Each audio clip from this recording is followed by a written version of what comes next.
Shalom and welcome to Mitzvot. This year is entitled Differentiate Between Someone Who is Retarded, Limited in Intellectual Capacity, and someone who is a shoteh.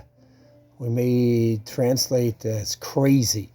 So the Gemara Daf Yomi Lamed Bey talks about certain halachas of a shoteh. Shoteh is someone who doesn't have full responsibility in the mitzvot.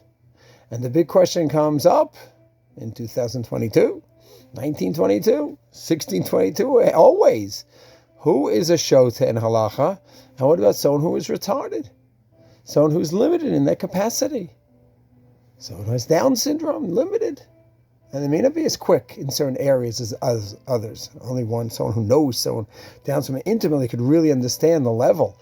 My son Shlomo Myers, he in certain ways might be limited intellectually, in certain ways he's very advanced. His memory is above average in many ways. He'll remember someone from 10 years ago more than other people would remember. So it's not that we just say, oh, someone who is this person, he is retarded, he's just limited in all areas. It's much more complex than that, but that's not for now.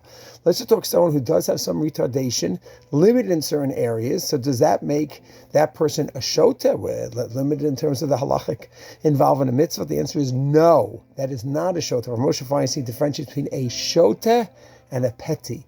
Shoteh is someone who acts crazy. The Gemara's examples are walks in the funeral in the cemetery in the middle of the night. He'll just rip it off his clothing. He does crazy things. That doesn't mean he's intellectually limited. He might be a brilliant, crazy person. As opposed to someone who's a petty, so he's not as quick in certain areas as someone else. So Shlomo Myers is very quick in certain ways. Emotional intelligence is very good in many ways.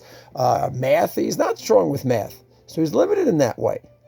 So that is not a shoteh, that is a pesi.